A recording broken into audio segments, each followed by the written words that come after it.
Então, agora a gente vai aprender aí qual que é o procedimento atual de disponibilidade de áreas da ANM. Então, primeiro, a questão normativa. Esse procedimento está previsto lá no Regulamento do Código de Mineração, que é o Decreto 9406 de 2018. A Resolução ANM de 24 de 2020, eu não vejo muita gente falar, e ela é extremamente importante, porque ela disciplinou esse procedimento de disponibilidade de áreas. E aí, os editais, eles trazem, assim, aspectos mais específicos, né? Traz aspectos mais específicos dos procedimentos, tá? Mas, assim, a regra geral, que é o que a gente vai ver aqui. Então, assim, as regras gerais do procedimento em si está lá na resolução ANM 24 de 2020. O Rogério trouxe para a gente aqui, segundo a ANM, o projeto de disponibilidade de áreas tem o objetivo de girar economicamente um passivo de 52 mil áreas. Você pegou lá no site deles, Rogério? Muito obrigada por ter trazido a informação para a gente. Pois é, gente, é muita área. Assim, é muita área. Então, teve até um aluno que mandou na caixinha uma vez, né? Ele estava começando. E aí eu falei, olha, para você começar, você pode aprender a fazer esses requerimentos, né? Que tem lá o passo a passo dentro do curso.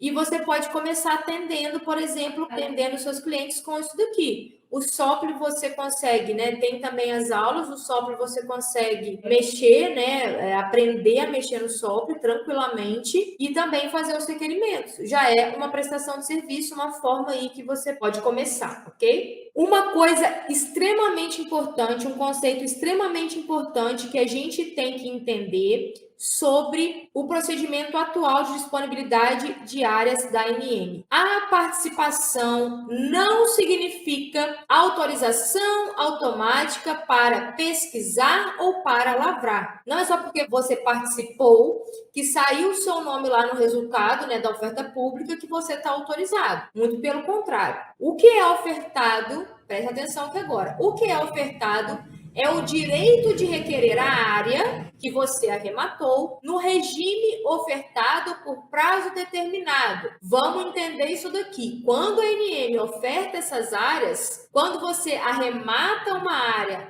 ou quando você arremata na oferta pública, ou quando você arremata no leilão, o que você está pagando quando você arremata no leilão? Você está comprando um direito. Qual que é esse direito que você compra quando você arremata uma área no leilão? Você tem o direito de requerer a área em um determinado prazo para o regime para o qual a área foi ofertada. Então, se o Rogério, ele participou lá do edital, arrematou uma área na oferta pública, o que o Rogério ganhou a hora que saiu lá o nome dele lá como único interessado em uma determinada área? E ganhou o direito de requerer aquela área para o regime para o qual ela foi ofertada. Ah, Rogério arrematou esta área para pesquisa? Ótimo. Então, ele tem que requerer a área para pesquisa, fazer um requerimento de pesquisa, mas não é na hora que ele quer, é no prazo que o edital determina, ok? Agora, isso está um pouco mais claro aí para as pessoas, tá? Mas eu vi muita gente errando aqui nessa questão, né? Achava que a área estava arrematada, estava tudo certo e nada disso. Tem que fazer o requerimento e se o requerimento não tiver devidamente instruído, ele pode ser indeferido, tá? Então, lá no regulamento do Código de Mineração, é trazido, então, né, artigo 45, eu vou passar aqui com vocês, tá? É só para vocês saberem, né, onde está previsto isso, para você buscar aí a fonte da informação, sempre vá atrás da fonte da informação, né? E aí o decreto, então, ele trouxe aí essa previsão, que é esse procedimento novo, tá certo? Por exemplo, o decreto, ele não trouxe que é pelo SOPL, mas ele falou assim, ó, vai ser ofertada e deve ocorrer de forma eletrônica, e deve ter sigilo. Você entende? Ele trouxe aí esses requisitos, digamos assim, né, de como vai funcionar o procedimento de disponibilidade de áreas, e aí veio, então, a resolução ANM 24 de 2020, que ela regulamentou o procedimento de disponibilidade de áreas da ANM. Embora a gente fale, né, leilão, o nome correto é o procedimento de oferta pública, né, procedimento de oferta pública e leilão de áreas da ANM. Mas a ideia, de fato, né, inicial é fazer um procedimento de oferta pública, como o próprio nome diz, ofertar essas áreas para o público. O critério de desempate principal é o maior valor financeiro quando você dá o lance no leilão, tá? A gente vai ver isso com mais detalhes. O que é ofertado, como a gente já viu, é o direito de requerer e podem ser ofertadas áreas ou bloco de áreas, tá? Eu ainda não vi ser ofertado bloco de áreas. Eu sempre vejo ser ofertada área. Então, quando você vai ver um edital, você vai ver que tem os lotes, né? A gente identifica as áreas ali pelos lotes, tá? Mas lá na resolução 24, foi previsto que podem ser ofertados, então, bloco de áreas. E pode ser para regime diverso ao anterior. Então, por exemplo, se a área antiga era um registro de licença e foi para disponibilidade, ele vai ser ofertado para pesquisa. Não existe, né, para começar, não existe área ser ofertada para licenciamento. As áreas podem ser ofertadas, então, para regime diverso daquele que era anteriormente. E elas podem ser ofertadas para pesquisa, para lavra ou para PLG. Inclusive, aqui no canal tem uma live que eu fiz com o Frederico Munha, lá do PPI, que a gente falou disso, né? Inclusive, teve uma pessoa na nossa live que questionou, pode ter o procedimento para PLG, por que ainda não teve, né? E aí ele explica lá e tudo mais, que isso está sendo analisado, mas que as áreas, sim, podem ser ofertadas também para PLG. Até então, tivemos áreas ofertadas para pesquisa e para lavra. Júlia, eu arrematei uma área para lavra. Posso fazer um requerimento de pesquisa? Não, senhor. Você tem que fazer um requerimento de lavra, porque você tem que fazer o requerimento para o regime que a área está sendo ofertada. Se ela foi ofertada para lavra, você tem que fazer o requerimento de lavra. Se ela foi ofertada para pesquisa, você tem que fazer o requerimento de pesquisa, ok? E aqui já vou responder uma dúvida que muitas pessoas me perguntam. Posso requerer para substância diversa do que está lá? Sim, mas somente se for para pesquisa. Se você arrematou uma área para lavra com uma substância X, mas você sabe que ali tem uma substância Y, sinto muito. O seu requerimento de lavra vai ter que ser para a substância aprovada no relatório final de pesquisa, tá? Então, a gente tem que ficar muito atento aí com relação a isso. Não quer dizer que você não vá poder depois fazer aditamento de nova substância, aquela história toda. Você vai poder fazer isso. No entanto, você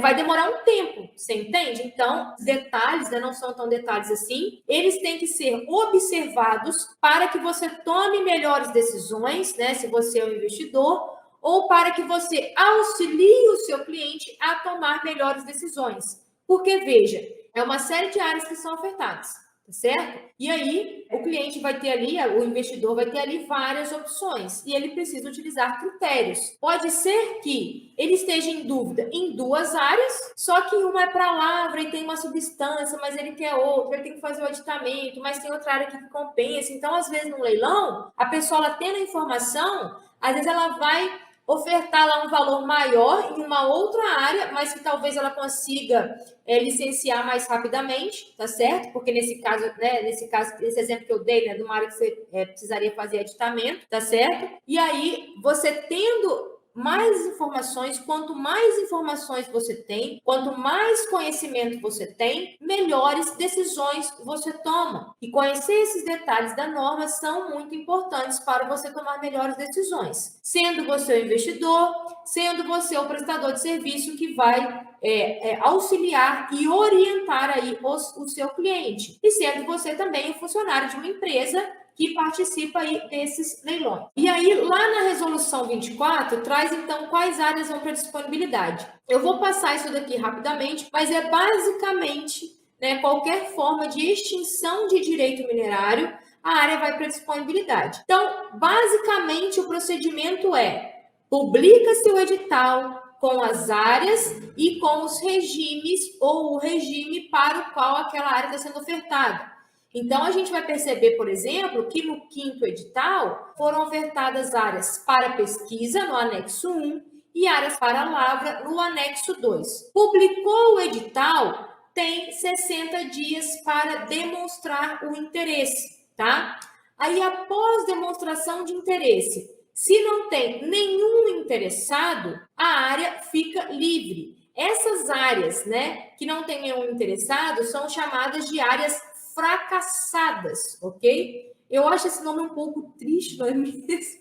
Coitada da área, ninguém quis a área, gente, área fracassada, mas enfim, esse é o nome que eles colocaram lá. E aí, todas as vezes que eu vejo o resultado e vejo esse nome fracassada, eu não deixo de achar um pouco engraçado, ok? Bem, publicou-se o edital, abriu-se o prazo de 60 dias para que os interessados demonstrassem interesse. Ótimo, fechou o seu prazo, a ANM divulgou o resultado. Nenhum interessado, área fracassada, área livre. Se tiver só um interessado, vai sair o nome dele lá, tá certo? E aí ele tem que fazer o requerimento. E aí, no edital, vem aí o prazo, né, para fazer o requerimento. Isso aqui foi uma coisa que eles alteraram. Aqui até no meu slide está intimado para fazer o requerimento, porque no primeiro edital colocava-se isso, né, que ia ser intimado, mas depois já começaram a colocar os prazos para ficar mais fácil, porque senão tinha que depender lá da intimação pelo SOP, isso ficou um pouco confuso. Então agora está tudo previsto aí no cronograma, ok? Que a gente vai ver como que é isso no edital 5. E se a área, após esse período de oferta pública, tiver mais de um interessado, ela vai para leilão eletrônico. E o critério é a maior oferta financeira. É o famoso quem dá mais leva, não é mesmo? E a gente também tem um prazo nessa fase de leilão eletrônico. Gente, tudo tem prazo, tá? Tudo tem prazo. Tem prazo para manifestar interesse, tem prazo para fazer o requerimento, tem prazo para pagar a oferta, tem prazo para você dar os lances, tá certo? Tudo tem prazo, está tudo no cronograma. A gente vai ver que quarto edital o cronograma foi alterado, né? Estenderam aí um prazo para fazer os requerimentos e no quinto edital agora suspenderam esse prazo de leilão. Lembrando que isso pode acontecer desde que a ANM faça os avisos lá pelo SOP, conforme a gente vai ver. E aí, como eu falei com vocês, o critério de desempate é a maior oferta financeira, que é o leilão. Mas, excepcionalmente, a critério da ANM, a ANM, poderão ser utilizados outros critérios, ok? Esses critérios devem ser objetivos de natureza técnica, econômica e social. Por exemplo, áreas e situações específicas, poligonais contíguas,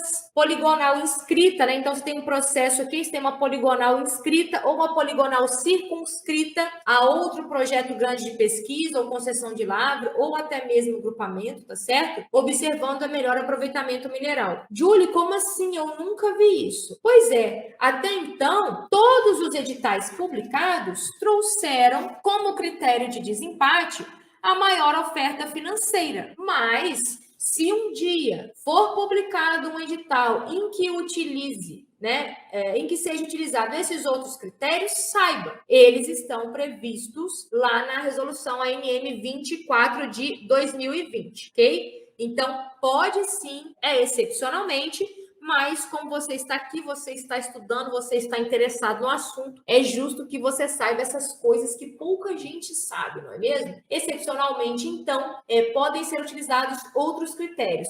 Lembrando que, por mais que esses outros critérios sejam utilizados, eles têm que estar previstos no edital específico, tá bem? Mas saibam que isso pode acontecer. A participação, né, no procedimento, como a gente sabe, é feito lá pelo SOP, ok? Então, é uma obrigação de quem participa estar informado. E como você se mantém informado? Você se mantém informado consultando o SOP. Ah, Júlia, eu tenho que ficar de olho para ver se sai publicação, aviso? Sim, você tem. Porque a partir do momento que você participa do procedimento, você aceita as regras. Quais são as regras? Que as informações serão feitas por aqui, exceto a publicação do edital, né, alguma outra modificação ou a homologação do resultado, tá bem? Mas é tudo aqui pelo SOP. Bem, o que a gente viu, então, são as regras gerais da resolução ANM 24 de 2020. E aí, nos editais específicos, vai ter as regras específicas. É por isso que a gente tem que ler cada edital. Então, já teve várias mudanças de edital para edital. No primeiro, chamava-se, né? No primeiro edital, quando a pessoa que ganhou o leilão arrematou, na verdade, ela não pagava, chamava o segundo. agora já não chama ninguém, não. Não pagou, vai entrar na caixinha da ANM de novo, tá certo? Então, a gente tem que ficar atento aí aos editais e a essas regras específicas.